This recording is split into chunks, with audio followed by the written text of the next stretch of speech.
Good thing you didn't even fucking start recording. Alright, this is Josh. He's doing the alternate session for Stathmore, doing a damn good job. He also plays Griffin in the I don't want to say, like I said, I don't want to say main Stathmore, but in the other Stathmore, the debut Stathmore group. Stathmore A. Yeah, sure. Where in this one we are in Celestial Hands. Right, which is like on the northernmost map of. Which is way better than the other place. At least we've gone to more than one place. Hey, you've gone to 2 places technically, 3 places. Right. Well, would you care to describe the first place that we went to? And yes, the first place they went to was Tower of Animus, which is not a 100% original creation. It was made with me and a friend of mine, Ryan Wendler. Shout out. And he actually had made the original campaign and reworked it into Tower of Animus 3.51. It went through a lot of reiterations compared to the one we did. I'd say so, yeah. Yeah. I won't go into the details of the original tower. That is for another video that would never get made, actually. I might, Well, I don't think Ryan's going to do a video about this. He'd probably call us assholes for doing videos like this. Okay. I know Ryan really well. Anyway, it started off, they were in a tavern. They had known each other for a few sessions. They were level 3. I told them to start level 3 because these guys have played D&D for quite a while. Most of them a lot longer than I've been playing D&D. And I know they didn't want to fucking kill rats and goblins. Well, no, we started at the same time. It's just there was a, Didn't you guys play D&D before that, though? Before we started playing? No? No. Oh. But you played a lot more since then than I have. Yeah, so. Either way, they were more experienced, and I know they didn't want to kill a bunch of CR1Hs the whole time with a boss that was a 2. Plus, level 3 is really when your character kind of gets its own, kind of gets it going, because a lot of the characters at level 1 and 2 really aren't that different from each other, kinda, really. Yeah, I mean, pretty much. Like, spellcasters are all going to have their cantrips, but they don't really start key-defining spells. Yeah. Magic missile. Magic. Always magic missile. Magic missile. If you're a bard, it's going to be something either healing or some kind of stun or hold. Yeah. Sorry. I mean, it's just that way. It's just how it is. Level 1, 2, and 3, though you go through very fast, are kind of boring as far as you making your character interesting. If you start at 3, the type of character you make can also affect your story a lot more. It's just, if you get to start with a level 3 character, you can kind of work there. Oh, they are a Eldritch Knight. Why are they an Eldritch Knight? Well, you see. Yeah, it just makes it more fun that way. Anyway, they started from the tower where a gnome, a very sexy gnome, and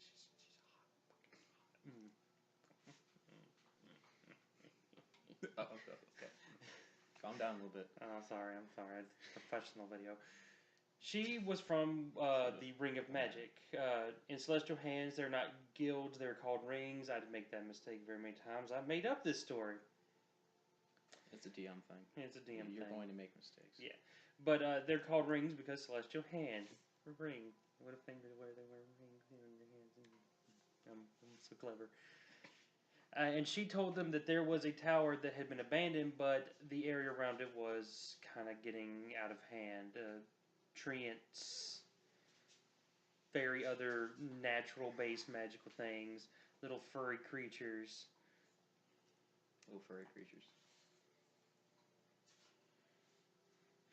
Were kind of terrorizing the area around, and if it spread, it could have gotten much worse. So they sent the party after there because they didn't want to fucking do it themselves. I wouldn't want to go do it.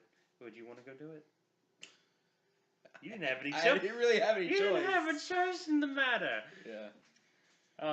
Would you like to explain your character? There was only 2 characters. There was only 2 players for this first session. We hadn't quite gotten all the group together yet. Matt's still not coming. Yeah, seriously. Well, I'm playing a brogue. It's a bard rogue. He's second level rogue, first level bard. He is completely masked. He's cloaked. He has different masks for just different situations. Kind of a joker, which is another joke because I accidentally sort of made him sound a little bit like Mark Hamill's Joker. I didn't mean it to be, but he also has like this kind of strange dual personality, and he tries to be witty, Sometimes it doesn't come off that way. He tries to play off of it. He tries to be very charismatic. Sometimes it comes off as him being an ass. That's okay. That's life. But no, he's fun, I guess. He doesn't like opening doors. Hates it. Like I had in the recent session, I'm not going to confuse anyone, but at least I'd like to try not to confuse anyone. But I had a recent falling out, I guess you could say, with the druid because I didn't want to open up a door, and he got pissed at me because I didn't want to open a door. Sorry, I just didn't want to. I'm gonna let the dog out. I made it, to be fair, the session, not the one I'm going to be talking about, but the current session, I've made it a little odd for them to open doors. They don't know what they were getting out of that session. Anyway, back to the tower. Once they all agreed, both of them, I did send an NPC character with them since they were a ranger and a rogue, both using bow and arrow. So what did I do? I sent a paladin with them. An archer paladin. Didn't think that part through. I actually, mid-session, did switch the stuff around to make her into a not sword and board, but hammer and board paladin. Didn't help with one part, though. We'll get there. Basically, the first part was them going through a forest, and it was 6 miles. It was 6,000 feet. 6,000 feet. That's right. It wasn't. There was a 6 in there. Yeah, it was a 6. Basically, every 1,000 miles, I rolled a d20, and a thing would happen. They mostly got through it a little well. 3 parts, actually, nothing was supposed to happen, but I added a little bit of flavor to it to kind of scare the shit out of them. Like when the treant walked behind them. That CR9 treant on these level 3 nerds. We ended up killing some, along the way, though, there were some... vine blights. Vine blights, yeah. Vine or needle blight. I think they were vine blights because they had the vines area affected thing around them. Yeah. Snuck by the first batch, ended up having to fight some more because I think I failed a stealth roll. When the rogue fails a stealth roll, there's a problem. Yeah. Just wait, he has plenty more problems ahead, mostly with his initiative. I don't think you ever went first that entire time. No, I really didn't. I used this set. I used a very pretty Chessex Borealis that I got as a gift. The purple Borealis. And it likes to roll 3s and 4s. Only for initiative. It rolls pretty fine everywhere else, but it loves to roll them 3 or 4s for initiative. Yeah. So they may have fairly well. They never activated the chase, which was mechanics that me and my friend worked on a little bit, where they would get exhaustion points, which is part of 4.5. Oh God. 5th edition. 5th edition. Yeah. We don't talk about 4.5. You mean 4th? Both. I'm sure there was a 4. No. I'm sure there was a 4.5 in there somewhere. Someone must have tried to fix it. Yeah, and probably was just as bad. Probably had a lot more anime in it. Homebrew. Anyway, they finally made it to the tower itself, which they tried to scale with ropes and things. Well, we had thought about it, and I told them no. Yeah. Because no. Yeah. The tower. We tried that in our original campaign, and I didn't think about it for this one. But we tried to do the same thing, and we got told no. We actually got fireball shot at us when we tried to scale the side from a mage that we didn't find the second time through. Oh, thank you. Yeah, I was nice enough not to have them do that to you. Wendell was a very mean person.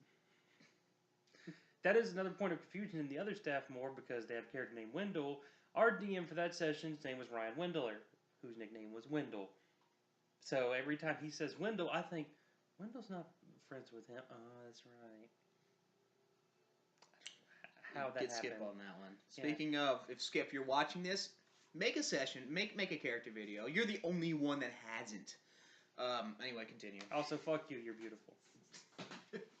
He is kind of. The first floor, they fought 2 animated armors, which one of the ranger, Summer, tried to talk to and knock on the door. It's a really weird yin-yang with those 2. Summer knocks on all the doors, and you're scared to open them. I'm not going to say I'm scared. I think she has actually knocked on every door you guys have come to, minus a few in the second campaign. Yeah. Yeah, actually, yeah. Anyway, there were 2 animated armors, which I found a really cool picture of. I don't like using the pictures that are in the monster manual because I know he has probably seen all of them more than once. And people are creative artists out there. I can't really give them credit because a lot of them aren't right what they are. They're just on Google search. But I like to keep it fresh. I really like to not. I like to kind of mix monsters in from the other stuff and try to get them in there, which I did a little bit with in the second one. I didn't so much do it with this one because I didn't want to try. I mean, you did get with it. Flex the old creative muscle over here. Not on this one. They beat the armors fairly easy-handed. They shot them with arrows. Paladin decided to take out the old hammer. Yeah. More hammer. I did lower their AC a little bit, just because I was worried they weren't going to hit them. Turns out, even if I hadn't lowered the armor, they were going to hit them pretty soundly every time. They did not roll below a 17 the entire time they fought them. And I was like, well, that doesn't really do me any good. So, they had 2 choices. They could go up, or they could go down. Up, there was a lot of gibbering, mouthing things. Spoiler alert. One of the players remembered that from another session and did not want to do that, which was fine. I actually wanted them to go down first, which stank. It just stank. It was nasty. Yeah. It stank nasty. Smell, what'd you say, worse than death? Worse than sewers. It was, the first floor wasn't so bad. It was like, must. It was like level 2 sewer smell. Like sewer had been doing some grinding and leveled up a bit. And there was a zombie ogre down there, which I also gave them a break on because technically, when you guys were fighting that zombie ogre, it was supposed to have his club. No, he did technically have a club. I had him using the table. It was just an improvised weapon. By the way, that was a really badass scene. So we step in, the zombie ogre hears something, wakes up, takes the table he was strapped on, pulls it, and uses it as a weapon. Yeah, because it was an operating table, so it was like bolted to the ground. So he was actually holding it by that and just swinging this table around. But when it got to 1 HP, it was actually not supposed to be killed unless they hit it with blunt, or unless they hit it with a magic weapon, a blunt weapon, or used holy water on it. But they lit it on fire, and I was like, I'm not going to survive being light on fire. And that's how you kill most zombies in other games, so I don't want to sit here all day while they try to figure out why this thing isn't dying, so let's just kill it with fire. Yeah. Then they fought a bug. A really big bug. Which I wanted to sneak around, being the tactician, or for some would say coward. Loser. Yeah. I'm a bro. What can I say? But we actually ended up having to roll the 2-sided dice I have, which is just a normal D6 with only 2 different faces on it. And it actually rolled for the Ranger's idea of fuck the bug. We did. Oh yeah, it tried well. It tried to run away by crawling on the ceiling, like when we fought in my own campaign that I played in. But none of us really had range there, so it was actually kind of a problem. Them, on the other hand, are all archers. It didn't work. Poor bug. Hit the floor with a resounding thud. It was a carrion crawler for anyone who was unclear. It's a big, giant, evil maggot. Our campaign, we had to fight 3 of them. And 2 of them snuck up on us. There was also 4 of us, to be fair. Well, thank you. Yeah, I wasn't going to do that. You're welcome. So, once they got to the bottom, they failed the perception checks to realize that there were about 5 zombies and a ghoul. Or it was ghouls and ghasts. Ghasts, that's what it was. Yeah. They were not zombies, they were ghasts. Who told them to kill the big buck. And this dumbass couldn't understand what I was saying. He was like, buck? Kill the pig. We will kill her! And it's just like... and then everyone else is like, we already killed her! And I'm just They're like, really? Wait. You killed the buck? And then they all ran past, and then he was like, what the hell? Oh, bug. rolling real high on them intelligence. He didn't roll real high on that intelligence check. Yeah. Glare. Yeah, whatever. I'm not worried about it. I'm not worried about it. You ain't worried about it. There we go. There we go. We're a little bit closer. Get closer to us. We're your friends.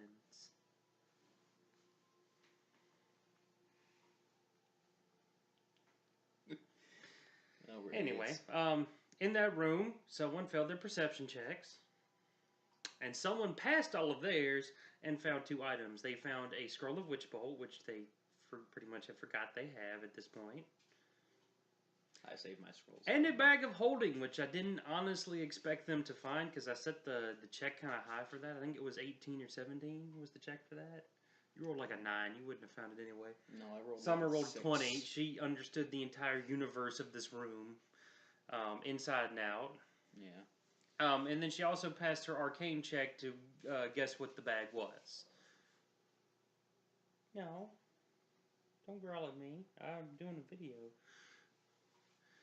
And then they proceeded to go back upstairs.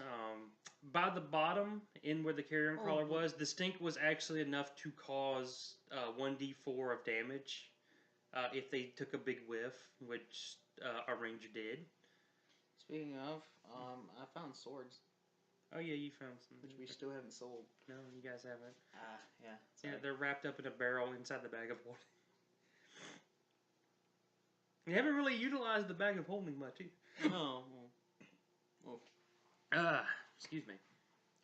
Anyway, they proceeded upstairs, and due to an error on the DM's part, first of many, or 13th of many, I put a gibbering mouther.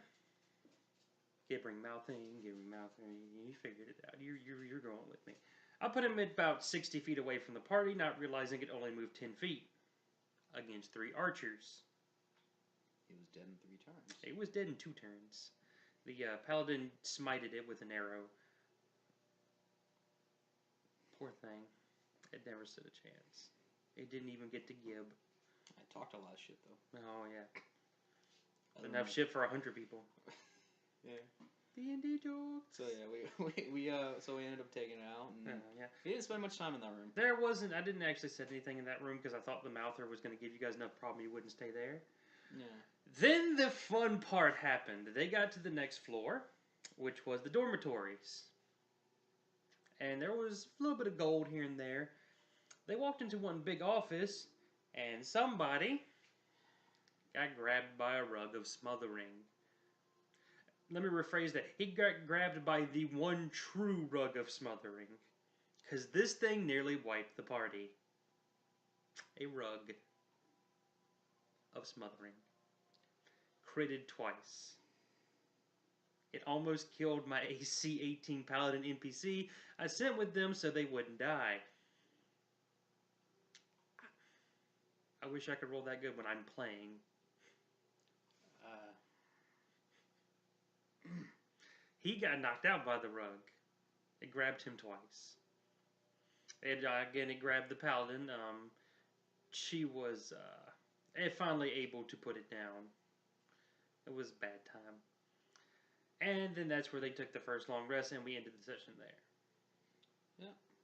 Part 2, we had the third person join the group, the druid. Why no one ever plays a fighter, I'll never understand. I do.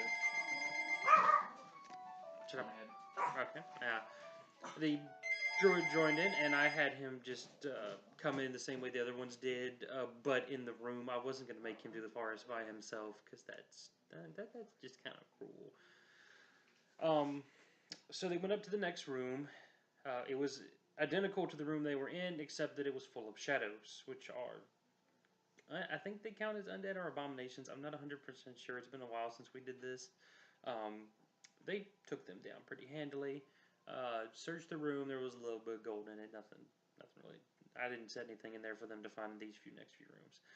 The next room, however, was a step up from that and had a shadow demon in it. Now, that was supposed to be a lot more of a threat to them, but he was like the most sad shadow demon. He failed every single one of his stealth checks, which shadow demons have like a +7 to stealth.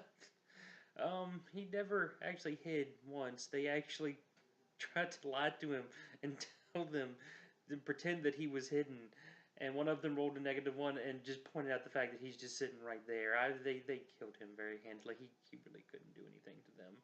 It was bad time. He was actually, per CR, was the strongest monster in this entire part, but didn't actually pose much of a threat.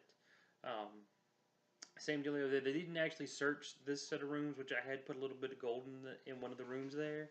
But they did not actually do a search of that floor. They got out of there.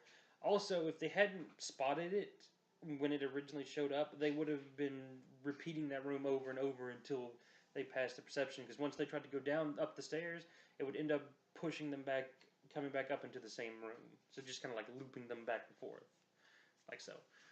The next room was actually kind of a room I was proud of. Me and my friend Ryan came up with this idea. Two Nothics fighting in a mess hall that they had basically put all the books. Imagine them. Nothics are creatures that were hungry for knowledge and magic, and they got corrupted and turned into these big eyeball monsters. And they were fighting. It was Jorkus and Orcus. Brandon! Yeah? What were the two Nothics' names? It was Orcus and something. Start with a J. What? I don't remember. I'm sorry. Yeah, they were cool though. They were cool. I liked them.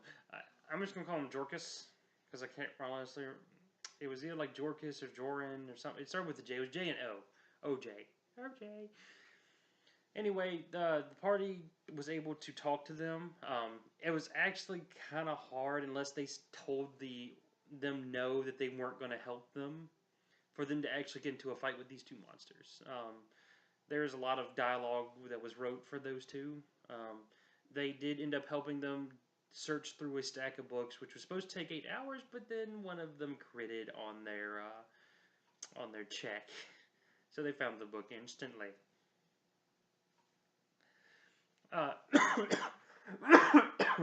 Excuse me. Once they found the book that interested the Nothics, they ran off and told them that the Green Lady was up in the top, which at this point they had figured out was a Green Hag, which was the boss of the entire dungeon. Tower dungeon thing. Mage's Tower. Dungeons and Dragons has a dungeon in it, what? In this room also they did find a defective bag of tricks, which only had one animal. The bag of tricks is supposed to have multiple little fuzzy balls that throw out and it becomes different animals. This one has one ball in it, and it's a axe beak named Hatchet, and it knows basic commands. The druid has adopted that for the time being.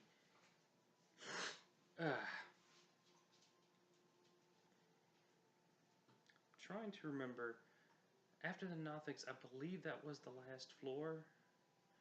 Which, because after the Nothics, there was a few rooms on the top floor.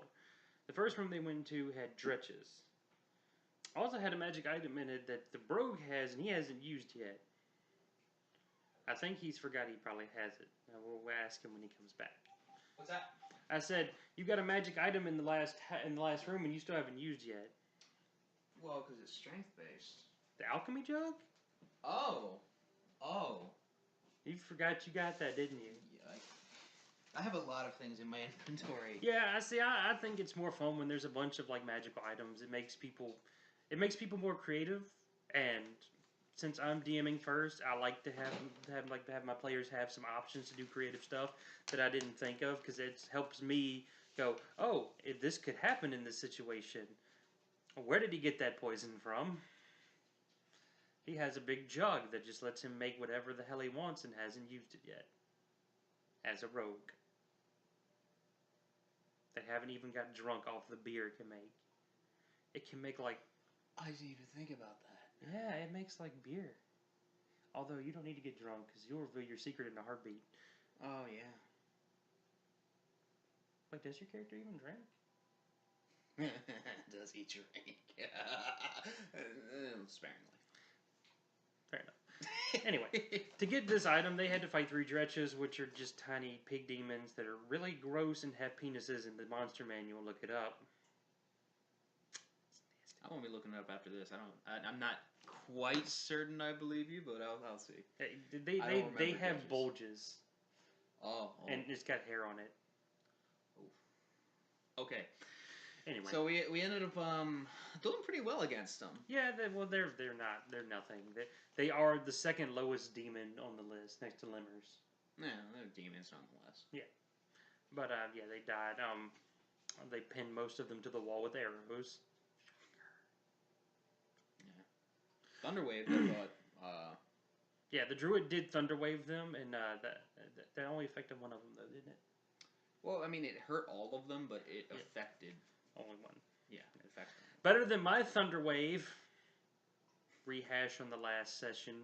He did. Have you done a video for that session? I did it for the very first session. No. Okay, so I was waiting for you. Yeah. Okay, you haven't done the one where I fucking fucked up a Thunderwave so hard against goblins. Yeah. Hmm. Oh, I did do that. I did do that. Okay, then refer to the video with that. Session 12 of Fractured Heart of Stathmore. So yeah, we ended up taking out these guys kind of easily.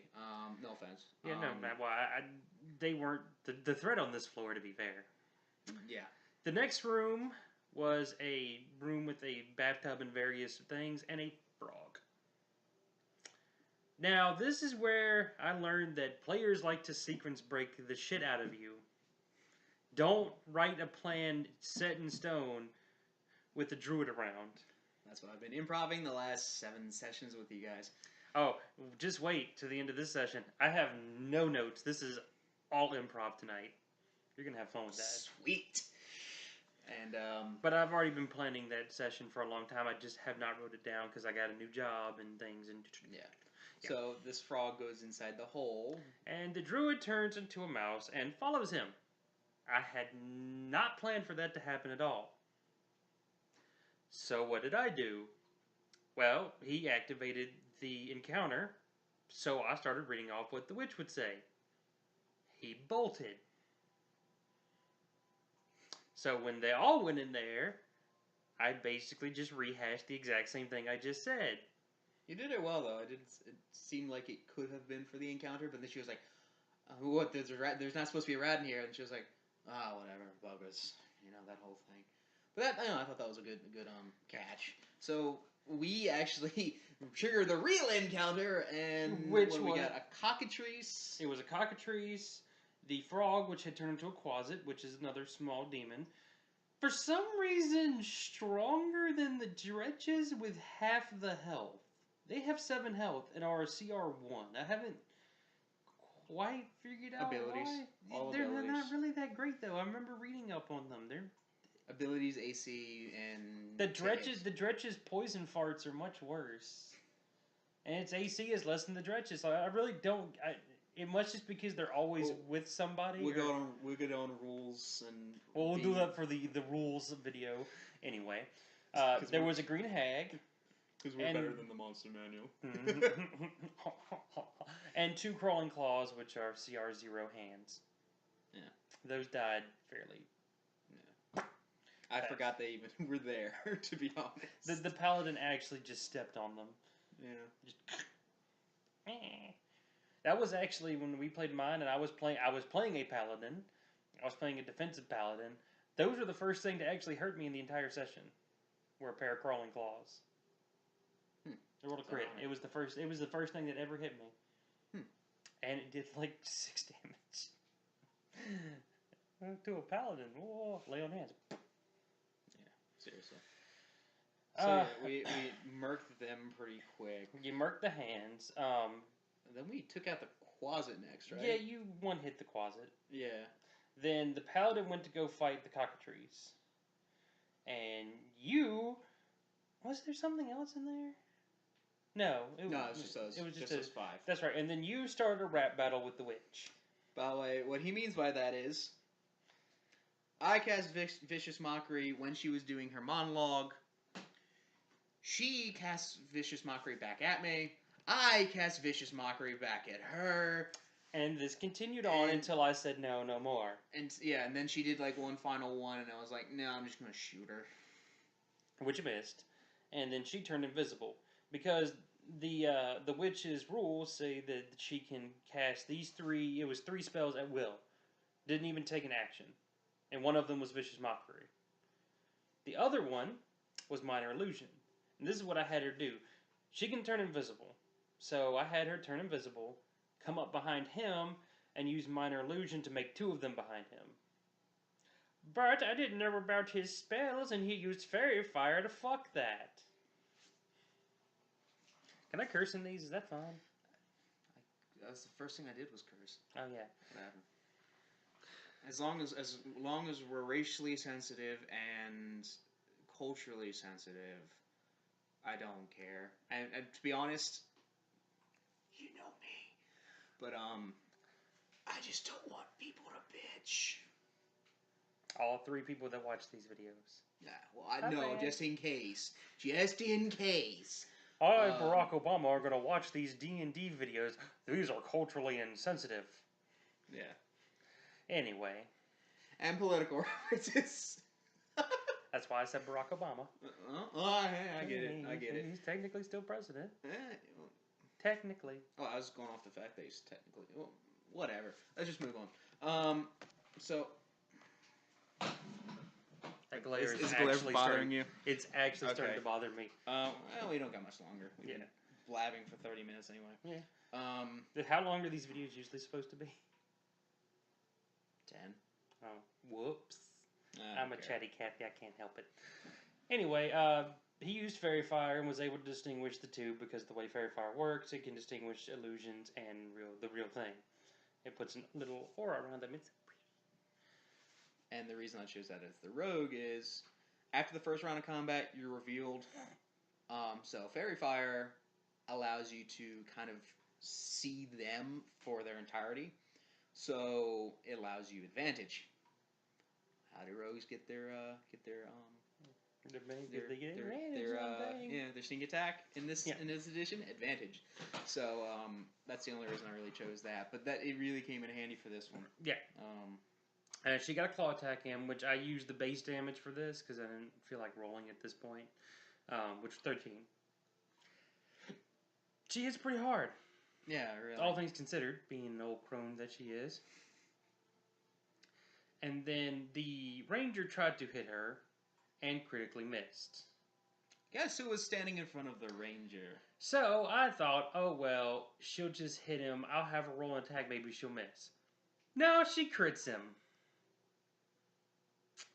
The worst possible situation. I was dedicated at this point, so I had to roll the damage for it. It hurt a lot. Like a bitch. At that point, though, the paladin had killed the cockatrice. Did not get turned to stone. Actually, I don't think. No, she did not get turned to stone. Did not get turned to stone, no. Yeah. And was able to lay on hands, give him the old paladin slap ass. Yeah. So, and at least get him stable. Well, I was awake, I thought. Yeah, you were. I was awake. But you were about to die. Yeah, I was death's door. Smidgens of hell. Well, death saving throws door. Yeah. And then the paladin, who I forgot to mention can't speak, makes life easy for me to roleplay a character that can't talk. She has a lot of personality, though. Mostly story-wise, some bit lazy on my part. Story and lazy combined. She still has a lot of charisma, a lot to her, but yeah. I didn't make her boring, not talking. I gave her, Oh, and one thing you didn't mention, after all this, the reason why she was able to use paladin lay on hands on me was because the hag had disappeared again. Yes, the hag had turned invisible again and went into the room where the closet was originally as a frog. So basically, it was the druid and you were exploring this room. If I'm correct. And this is where I used another little interesting thing that the hag can do. The hag can copy any voice she has heard once, or copy any voice she hears. So what I did is I had her talk like the druid and say, "Don't worry, I don't see her in here," and yell that to the party, and they did bluff checks. She's really convincing. So she had actually got a sneak attack in because another interesting... The hag actually has quite a few interesting things for being a gross old lady that does magic. She can hide in... She can basically hide herself in anything given a few moments' notice. If she completely covers her body, she becomes invisible in anything. Yeah. Like if she had taken the vines and covered herself in the vines, you couldn't distinguish her from the rest of the vines. Yeah. So I had her hide in the bathtub full of nasty water. She can breathe in water, so I mean, it's not like... Which I thought was something only sea hags can do, but actually green hags can do it as well. Yeah. So when the druid was searching the room, sneak attack, shink, almost dead. Yeah. Eventually, they did come in there after... finally, he actually leaned out the door and said, "She's lying. Come fucking help me." Yeah. And they eventually did. You killed her in there, right? Yes, and actually one thing the druid did that was really interesting. She was in the bathtub. Oh, There's a lip to the bathtub. He used Thorn Whip pulled her and tripped her out of the bathtub because there's no easy way to get out of a bathtub. It was also a very tiny ass room. Yeah, so that was very fun. So and I allowed this completely because I was like, oh yeah, that would happen, wouldn't it? That's actually cool. And I do remember because of the vicious mockery and because of how much she had picked on me, poor little old me. I stabbed her a few times. In the face, and chest, and abdomen, and ass, and legs, and feet. After she was dead. Yeah. I was a little bit upset.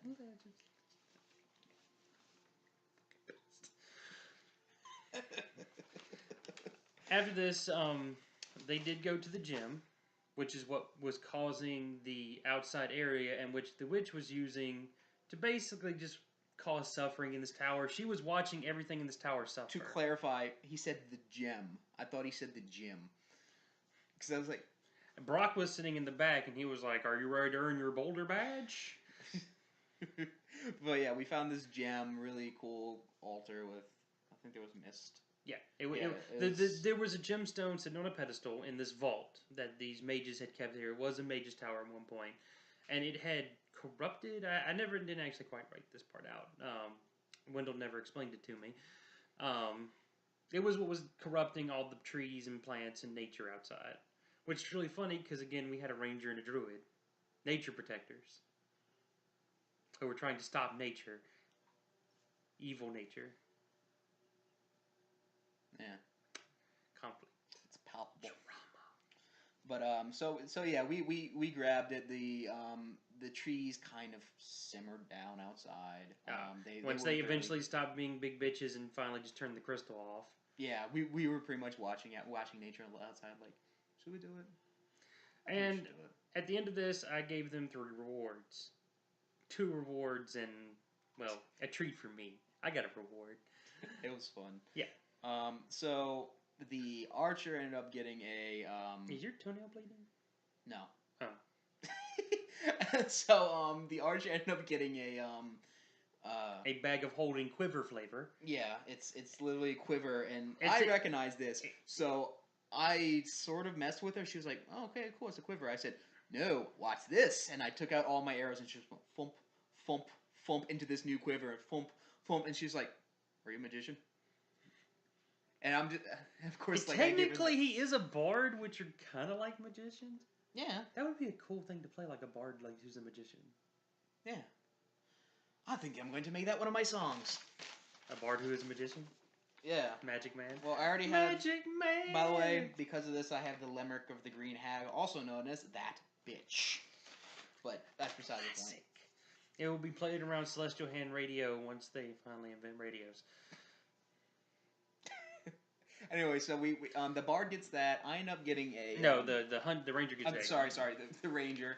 You're the bod. Yeah, I am the bod. He takes a claymore, which, again, I had kind of hoped one of them was going to play a barbarian. I actually believe the person who hasn't joined yet said he was going to make a barbarian, so I had kind of given that for him so he would get a little something out of this. But he's still not coming. Yeah, that was the person on the phone. He's told me he wasn't coming. So yeah, so it's a very nice claymore. The rogue has it. I may allow you, since you guys are fucking rich now, to change it into something else. Yeah, it lets you convert it into like a pair of daggers or something. That'd be nice. Yeah, that would be kind of cool actually. Yeah. But you actually got a really nice set of magical daggers in the last campaign. Yeah, but we'll get to that. We'll get to that. And then the last one was for the druid. It was a gold crown, and I'm sure you were just itching to tell what it does. Oh yeah, even if they had rolled ones on their history checks, that'd have been more than enough to remember this story. When he went to go reach for this crown, which is a beautiful, ornate, amazing crown covered in jewels. Really, it would have fetched a bounty worth. I had placed it at about 3.5 million GP. It teleported away. Boop. And it was cursed! Because this was the crown of the Mad King Tyrus. And what he had done before he died was he cursed his crown. If anyone other than him goes to reach for the crown, it will disappear. And it will torment that person. I.e., there's a chance anytime they open anything, the crown will be there. And will teleport away. As soon as you try to grab it. Mm-hmm. Here's where the irony is palpable now that you've just said that statement. Metal tormenting a druid. I know, that's the fun part. But yeah, so that's so we now have a crown that likes to the druid now has a crown that likes to screw with him. Mm-hmm. So that's a really fun thing.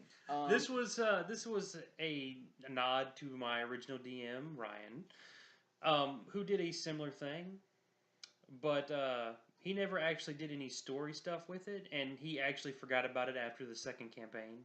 I almost forgot about it, but I had actually written some story things about it that will come up when we do the next video. Yeah.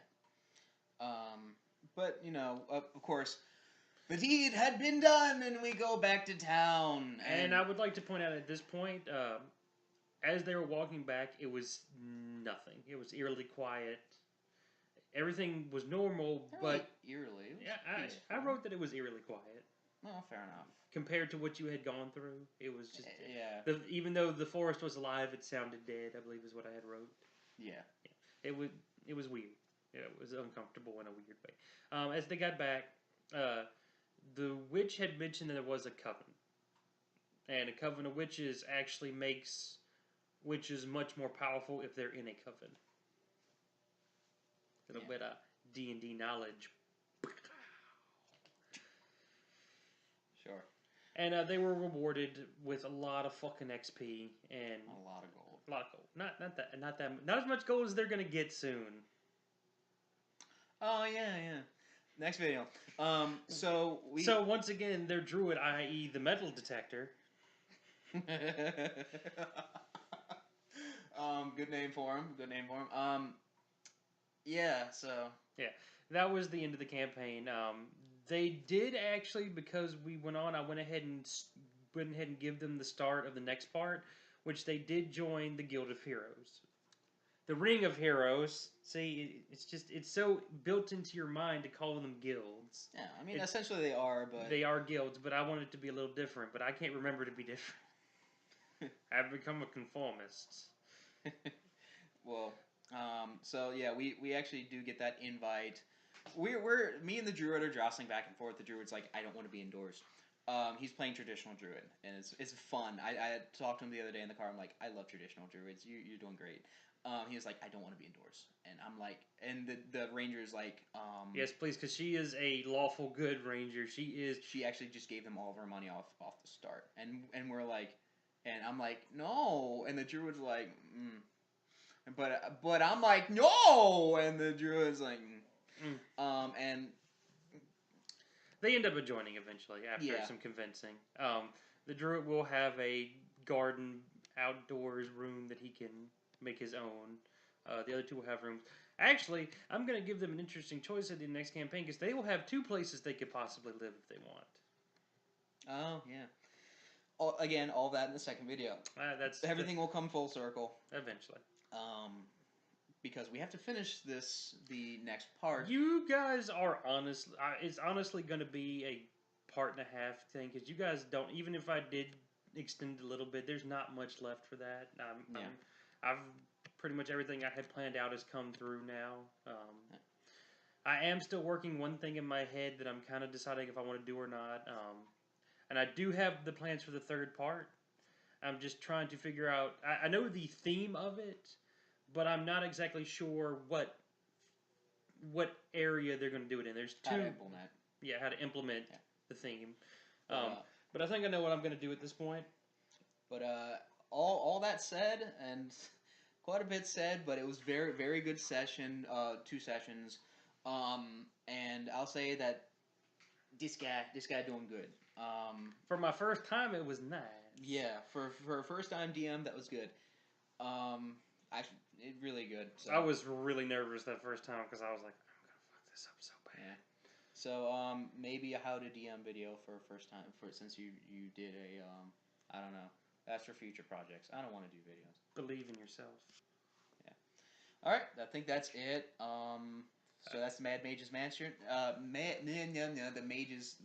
The Tower of Animus. You're not in the DM. Stop trying to name my sessions. Okay, and the next video is... The Manor of We. They still don't know what that means. They'll find out.